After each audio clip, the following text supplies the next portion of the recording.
I really like to do is help out local musicians in the Richmond and beyond area.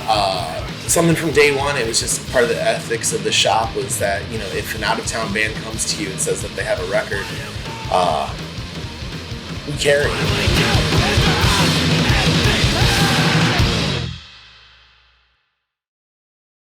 That was Ulamog playing Falter to the Squall off their debut EP, The Urge to Feast. You're watching In the Scene live at the studios. We're going to keep it rolling with another song off that record, The Wrath of Sam.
That was Ulamog with The Wrath of Sam. We'll come at you live at the studios. This is In the Scene. We're keeping rolling with another unreleased track from our upcoming album, The Hungriest of the Old Ones. This is Cursed by the Gods.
Welcome to In the Scene, live at the studios. We're sitting here with Ulamog. You guys want to introduce yourselves?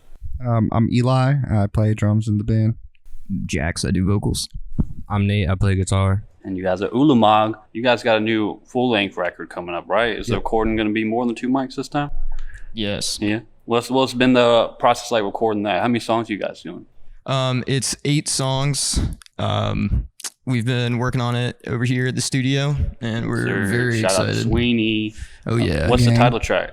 The Hungriest of the Old Ones. Ooh, that sounds killer. How long? When do you think we might be able to see a little sneak peek of that?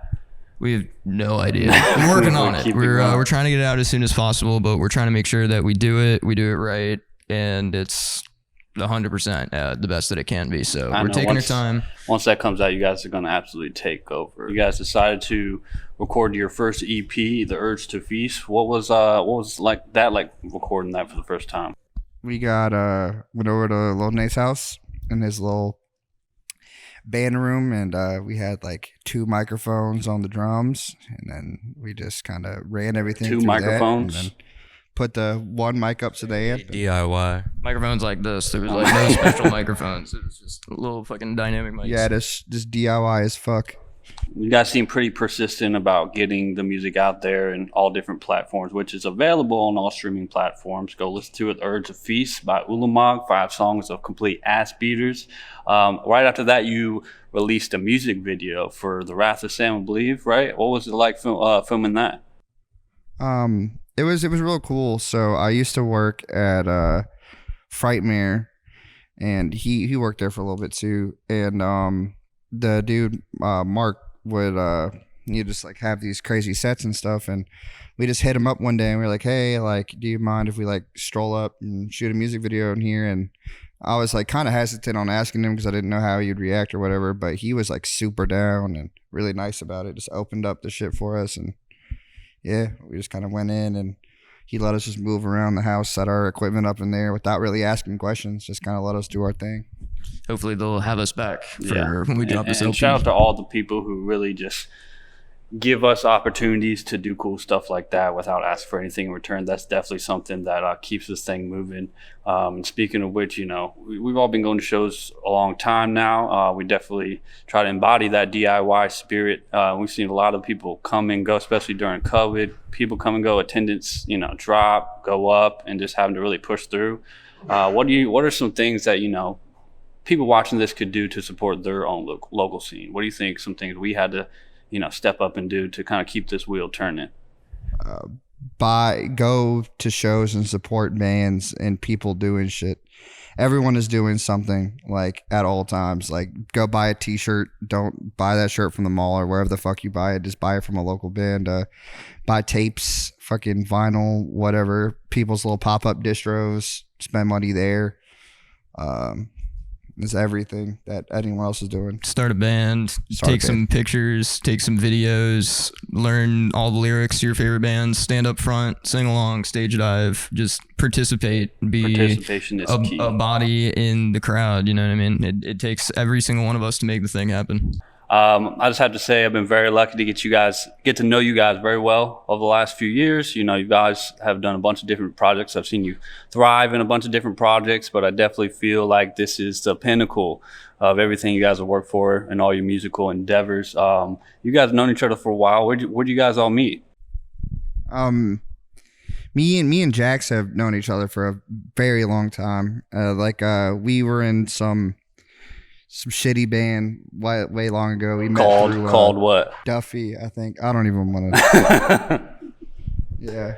And then like we met at like some show, and then ever since then we've just been like mad close. When did Lil Nate come into the fray?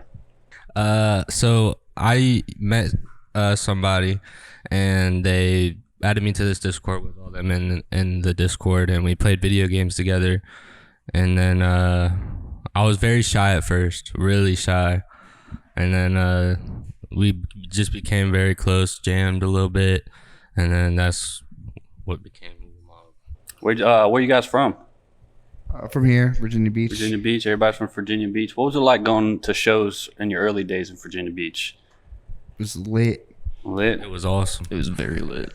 Yeah. What were some of your favorite memories going to shows when you were younger? We're all still pretty young, but Virginia Beach definitely has a notorious reputation. What were some of your favorite moments going to shows early on that made you be like, damn, this is for me? Just I don't know. Everyone just acting a fool, hanging Disturbing out the in front of peace. shows and shit was always really Shout cool out Paper too. Trail.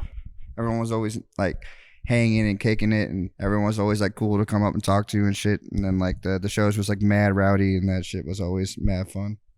What were some of your favorite bands to see that came through, our area? Pushing On and Paper Trail For just sure. goaded out the gate. Might For as well sure. put that down there. But from there, Crow Mags, Down to Nothing. Epic show. That was Bane. That show was cool. Like Regulate before they like really blew up. And 37 to They Zen. got booked down here at 37th. Yes, yeah. sir. Like it was I like missed Lost that Souls venue. and Sanction and shit. That Yes, show was sir. fucking Pushing awesome. On played that gig too, I believe. What was your first show? What were you guys' first show? First gig ever? My brother was in a band, Catalyst, and they were like a thrash crossover band as well. And I was I was 14, 13 going to shows when they were a thing. And ever since I got pushed into the pit and saw like everybody and met everybody, it was just a good time. When you were younger, how did you first stumble into hardcore? Did you find it on your own snooping, or did you have someone kind of push you or introduce you, kind of walk you through the door? It was through my brother Ben. He started with Catalyst, and they played dad metal shows, I guess you could call it. Explain to me dad metal. Like I don't even know how to explain it. Just like Yeah. Yeah. yeah, exactly. And then I don't even know what happened with them, but they started going to hardcore shows, and then I saw people like how they mosh, and just ever since then it was just a good time. What about you guys? It was like a mix of like the internet and like going to shows, like finding show flyers and shit. Like I don't know. My dad was like into like I said, like Switchfoot and like Foo Fighters, but he also liked like the Faction and like just like West Coast punk stuff or whatever. And it kind of just like evolved into that, just. How were you finding new music when you were young? Because there wasn't exactly Spotify or Apple Music. Like FYE was a big Yeah. one. Oh my God, They I had, forgot like, about little things FYE. you could scan the CDs. Music We would and always- toys. Monday night, my dad and mom always had off, so we would go out to the mall and I would just scan CDs and listen to them and shit. And what about you, Jax? just bands as they rolled through and stuff, just kind of finding out about them as they came through and checking them out before going to see them. So about how long after you guys started hanging out did Ulamog start, and how did that all come about? It was kind of like a post-COVID thing. During COVID, like none of us were really doing much. Well, you were doing a few things. You had Dream Terrace going Dream at the Terrace time, was around that time. but yeah. I wasn't doing anything. Our band that we were in, Freebase, beforehand had broken up, and the band that he was in beforehand had broken up. But we were playing video games, and he would send me some clips of him playing guitar, just fucking around and covering like Van Halen and shit. And I was like, oh my God, like this kid fucking rips. And he sent me some stuff, and I sent him some riffs back and forth. And one day I hit Eli up and was like, yo, this kid is crazy. We should put some drums behind his riffs and see what we can make happen. We wrote a song. We wrote Falter to the Squall that day. And next time we got back together, we wrote Urge to Feast, and it just ball Spinball got from rolling. there. It was like the spark caught, Hell yeah. Did you guys have like the same idea of what sound you wanted to create, or did it just like naturally form over time? I think so. We were all really, it was tail end of COVID, right after Riley Gale had passed away, and I think that was all really fresh on all of us, and we were all super huge Power Rest in Trip peace. fans, Rest in peace. Sepultura fans, Slayer fans and stuff. So we'd all played in a bunch of hardcore and stuff, but we had never played thrash metal before. It just takes so much to hit that nail on that head, you know what I mean? A lot of talent, a lot of practice and precision that You goes guys into that. definitely And have. we felt like we were finally at a point where we could do that. I know you got some gigs coming up. Is there anything that you guys looking to plug? Yeah, we have a little thing coming up in April. That's cool. That'll be announced soon. that Not For The Week show we got fucking booked on with Spore and Lethal Means. That show is awesome. Mad lit. Shouts out Not For The Week. Always a pleasure working for them. Sick. I appreciate you guys' time. Everybody watching at home, keep in tune. We're going to be having more episodes soon. We'll try to be pumping them out with a bunch of local talent. This is In the Scenes live at the studios. Feel free to hit us up if you want us to promote your gigs. If you got an art project, any new music coming out, that's the whole point of doing this. We're not doing this for money or for clout or for likes. None of that bullshit. We're doing this to put people's music out and put people's art out. You know, this is a really passion project for all this. So stay tuned for more episodes, and we appreciate you watching.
Thanks for watching In the Scene live at the studios here in the beautiful 757. Before we head out, I'm going to plug a couple good local gigs coming up. March 28th at Riff House in Chesapeake, we got Chain Gang, Torment, Crucial Rip, and Bend the Knee. Not too long after that, we got in April 26th at Riff House in Chesapeake, presented by Lost Life Booking. Shout out to Lost Life. We got Urban Waste, Alpha, Contactees, and Opposition and Bypass. And 2 days after that, we got on April 28th, Not For The Week Records is throwing a show at Tap House in Norfolk with Lethal Means, Public Acid, Spore, Relief, and the band you're seeing today, Ulamog. They're going to be taking us out with a medley of a couple covers. Take it away, guys.